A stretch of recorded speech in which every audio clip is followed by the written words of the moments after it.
Imagine stepping into a tomb untouched for over 3,000 years, a time capsule from an ancient world.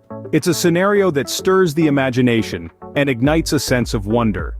This was, in fact, the reality for a man named Howard Carter in the year 1922. As an archaeologist, his life was devoted to unearthing the secrets hidden beneath the sands. But nothing could have prepared him for the magnitude of this particular adventure, the one that would etch his name into the annals of history. Travel with us now, back in time and across the globe, to the heart of Egypt's illustrious Valley of the Kings. This is where our story unfolds, in a landscape draped in history and mystery. On the stage of this sun-drenched valley, the protagonist, a humble archaeologist named Howard Carter, finds himself teetering on the brink of a discovery that would reverberate throughout the ages. Can you envision the scene? The anticipation permeating the air, the electricity of the unknown, the aura heavy with the promise of imminent revelation. The tomb door, under Carter's careful coaxing, gradually creaks open, unveiling a time capsule that lay quiet and undisturbed for millennia.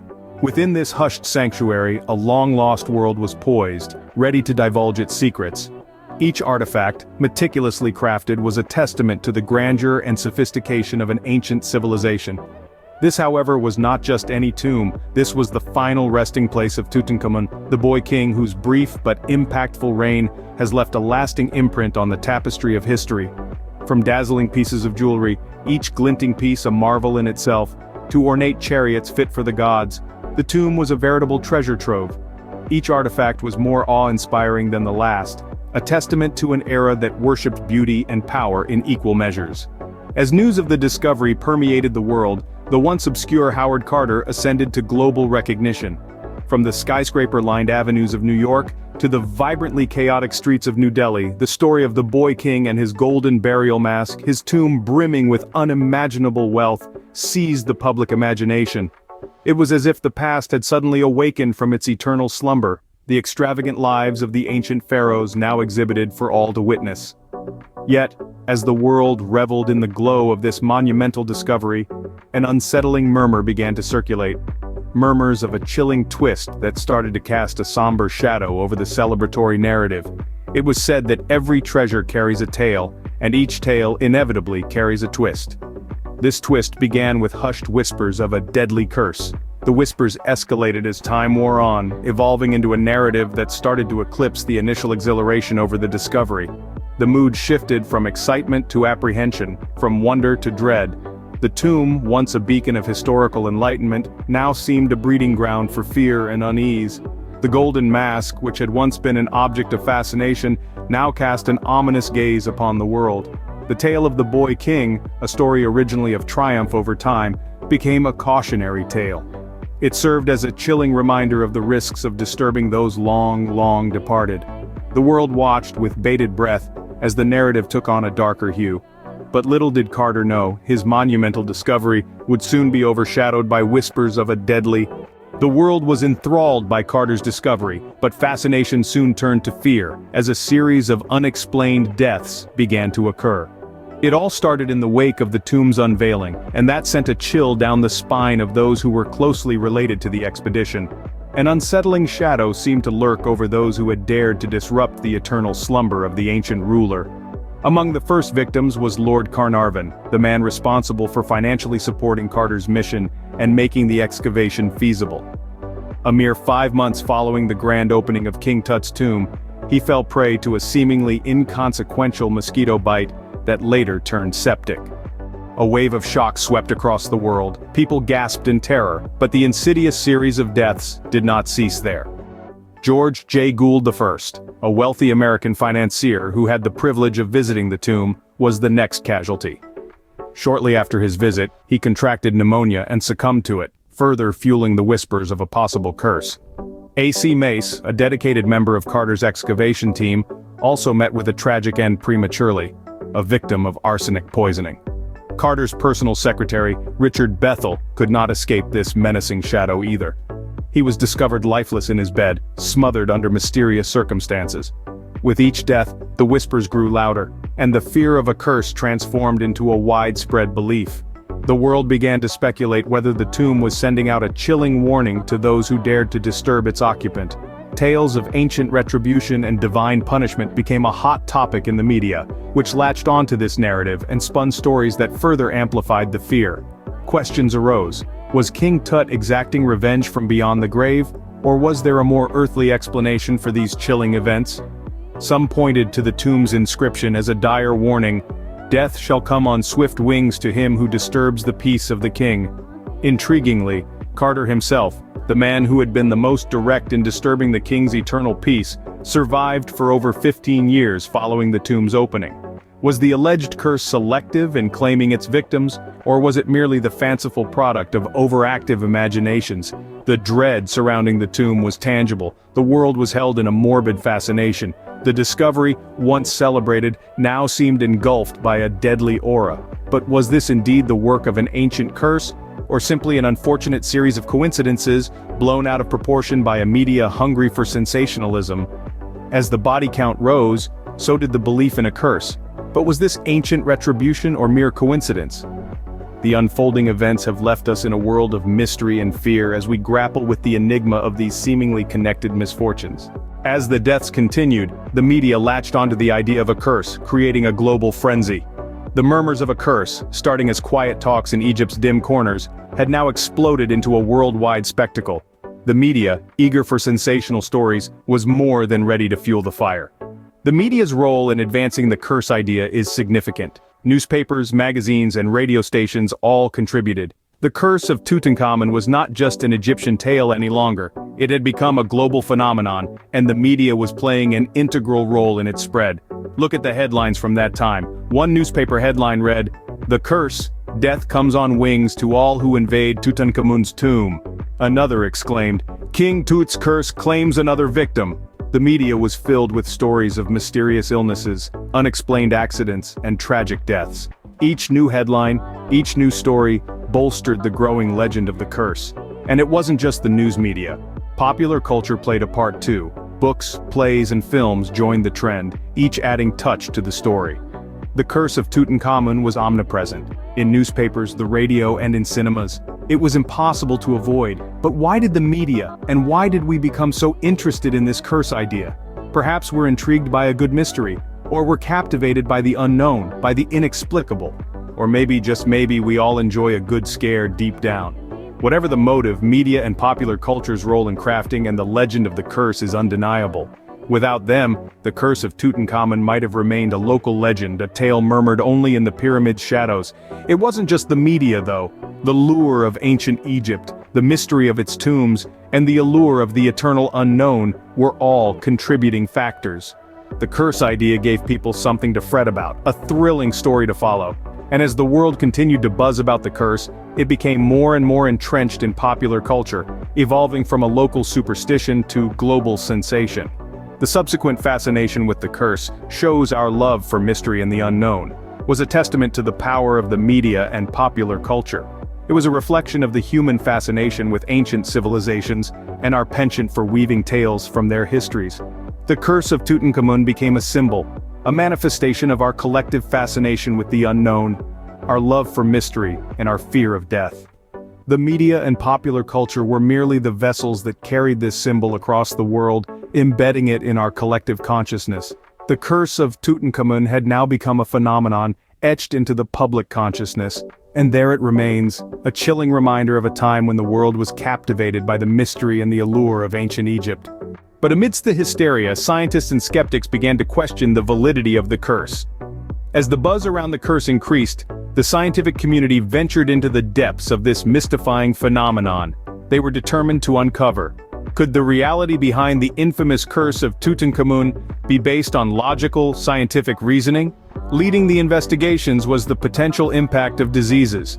The ancient Egyptians, despite their advanced civilization, overlooked hygiene during the mummification process. The grisly and unhygienic process used to mummify bodies was far from modern sanitary standards. This lack of cleanliness, coupled with the tomb's airtight enclosure, created fertile breeding grounds for bacteria and molds. A section of the scientific community speculated that these microscopic organisms may have remained dormant within the tomb for centuries, only to awaken when the tomb was disturbed. Exposure to these archaic pathogens could have led to various illnesses and even death, thereby birthing the concept of a curse. Another plausible theory proposed by the scientists emphasized natural phenomena. The tombs of ancient Egyptians were engineered with intricate traps and pitfalls to discourage grave robbers. These traps ranged from tunnels designed to collapse on intruders, to chambers filled with deadly gases.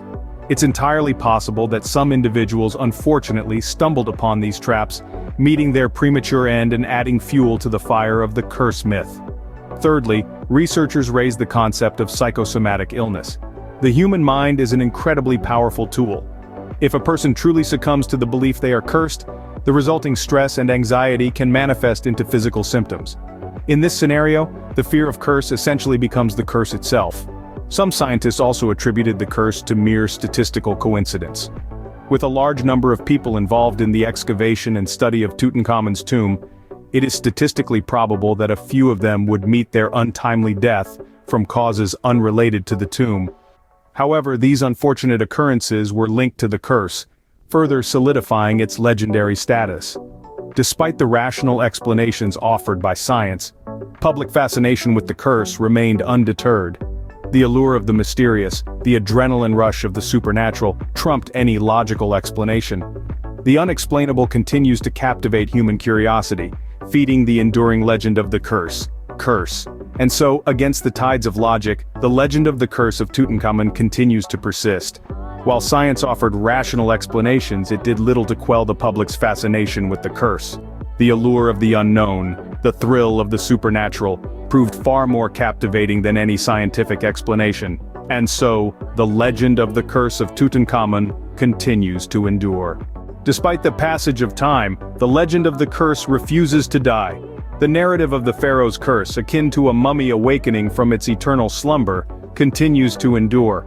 It almost seems as though King Tutankhamun himself exercises his will upon us from beyond the grave, compelling us to remember him not merely as the boy who ruled Egypt, but as an enigmatic character shrouded in mystery and imbued intrigue.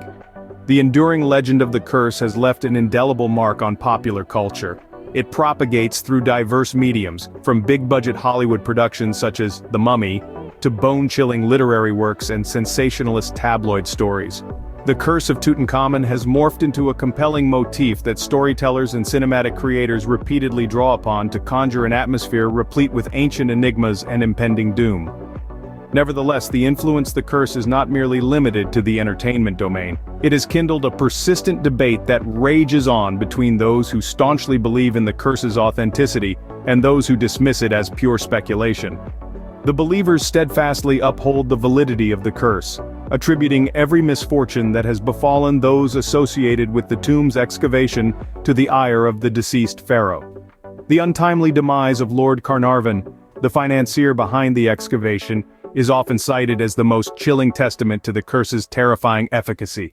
On the opposite end of the spectrum, we have the skeptics, scientists, rationalists, and logicians who rebuke the existence of the curse. They argue that it is nothing but a concoction of fortuitous happenings and psychological manipulation. They vehemently counter that most of the supposed victims of the curse lived to a ripe old age. Furthermore, the alleged curse-related can be attributed to natural causes rather than any form of supernatural retribution. Nevertheless, even amidst a plethora of arguments and counter-arguments, the legend of the curse remains unfazed, refusing to fade into the oblivion of forgotten myths. It continues to captivate us, to kindle our curiosity, to make us question the realms of the unknown. Could there be a kernel of truth embedded within the tales of the curse, or is it merely an illusion, a byproduct of our collective imagination, fueled by our fascination with the exotic and the uncanny? The Curse of Tutankhamun, whether rooted in reality or a mere creation of fiction, is testament to our abiding fascination with the enigma of the past. It continues to draw us in, captivating our imaginations and stoking our curiosity about the unknown. It is a tale that, like the golden mask of Tutankhamun itself, continues to shine in the annals of history, steadfastly refusing to be forgotten. The Curse of Tutankhamun, whether fact or fiction, continues to captivate us, a testament to enduring fascination with the mysteries of the past. Just like the golden mask of King Tutankhamun himself, this tale continues to radiate brightly in our collective memory, refusing to be forgotten. But who was Tutankhamun, the boy king at the center of this enduring legend? Today, we shed light on the riveting life and mysterious death of this iconic figure. Tutankhamun, fondly referred to as King Tut, became Egypt's mighty ruler at the mere age of 9 or 10. His rise to power, which began around 1332 BCE, was during the turbulent Amarna period, an era marked by significant religious and political shifts. Suddenly, this young pharaoh found himself leading an empire through upheaval. Despite his tender age, King Tut demonstrated impressive leadership abilities. He played a monumental role in reclaiming traditional Egyptian religion and artistry, which his father, Akhenaten, had drastically transformed during his reign. The young king made a bold move by relocating the royal court back to Thebes, the ancient Egyptian capital. He revived the worship of Egypt's old deities, and commissioned the construction of spectacular new temples, thus rekindling the traditional religious practices of his kingdom. His relatively short reign was characterized by these vigorous efforts to restore Egypt to its former glory. However, King Tut's life was abruptly halted. He ceased to breathe when he was just 18 or 19, under circumstances that have puzzled historians and archaeologists for centuries. Multiple theories have been proposed to explain his untimely death, ranging from severe illness to a fatal chariot accident. Yet, the exact cause remains a contentious topic, shrouded in mystery and sparking endless debates among scholars. Ironically, it wasn't King Tut's earthly life that placed him on the pedestal of fame. Instead, it his death, or more specifically, his opulent tomb, that captured global attention. In 1922, archaeologist Howard Carter stumbled upon the tomb of Tutankhamun. The burial site was brimming with awe-inspiring treasures and artifacts, the sheer wealth and beauty of which were beyond imagination. This finding offered the world an extraordinary window into the grandeur of ancient Egyptian civilization, immersing us in their rich cultural heritage. The unveiling of King Tut's tomb launched him into worldwide fame. His golden death mask quickly turned into one of the most recognizable symbols of ancient Egypt. The burial chamber with its rumored curse has sparked curiosity, fear, and fascination for almost a century. Despite being a relatively insignificant ruler during lifetime, in death, Tutankhamun achieved legendary status. Tutankhamun may have been a minor king in life, but in death, he became a legend. This tale, enigmatic and captivating, continues to mesmerize us, serving as a testament to the timeless charm and allure of ancient Egypt. So, was there really a curse, or was it all just a product of our collective imagination? This query has been the focal point of numerous debates, relentless conversations, and an unending sea of speculation. Let's delve a bit deeper into the crux of this argument, shall we? On one side of this great divide, we find those who staunchly support the theory of a curse. They passionately argue that the series of unfortunate events that followed the unearthing of Tutankhamun's tomb are anything but mere coincidences. They often refer to Lord Carnarvon, the man who financed the excavation, who met his untimely end merely a few months after the tomb was unveiled to the world. His unfortunate demise was, they assert, just the beginning of a long line of mysterious events that seemed to plague those who dared to disturb the boy king's eternal slumber. They further substantiate their belief with a volley of intriguing anecdotes, including the one involving a cobra that supposedly devoured Howard Carter's canary. This event, they claim, occurred precisely on the day the tomb was opened.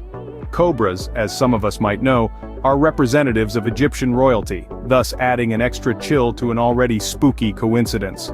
Or could it have been a forewarning of the impending doom?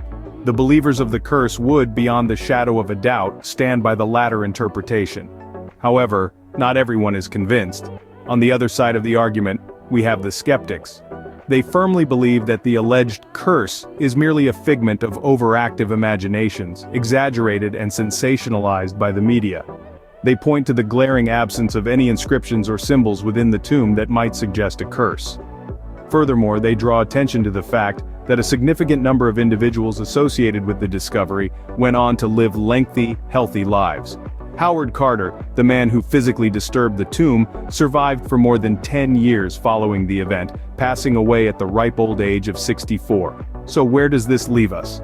Well, it appears we are navigating an enigmatic labyrinth of intrigue, attempting to make sense of the information we have at hand, which is rather eclectic. It's a narrative of unexplained deaths and odd happenings, offset by logical deductions and scientific skepticism. Whether you believe in the curse or dismiss it as superstition, the story of Tutankhamun's tomb remains one of the most compelling mysteries of our time. And as is the case with all captivating mysteries, the final interpretation is ultimately in your hands.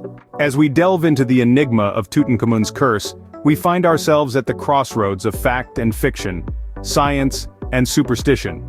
We venture into this journey by taking a long stride back in history, into the dark and shadowy labyrinth that holds the enigma of this enduring mystery.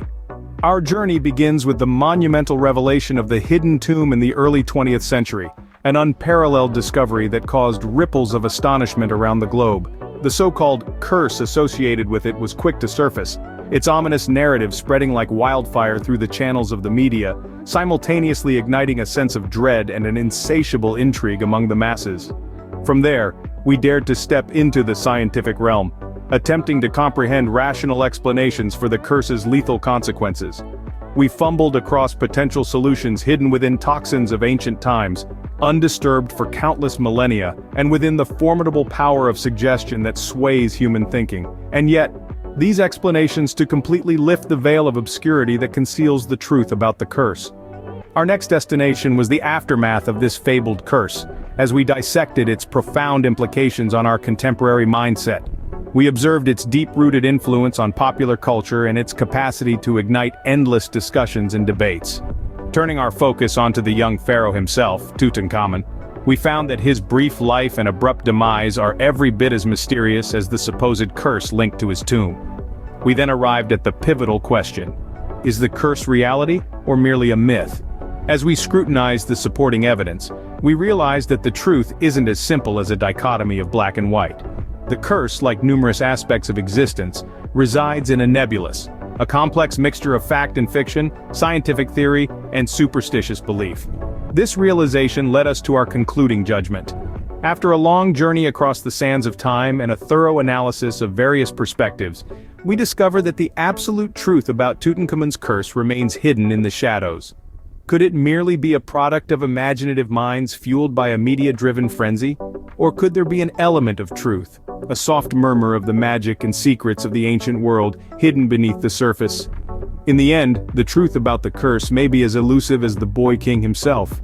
But one thing is certain: the legend of Tutankhamun's tomb will continue to captivate us for generations to come. As always, thanks for watching, and don't forget to like and subscribe.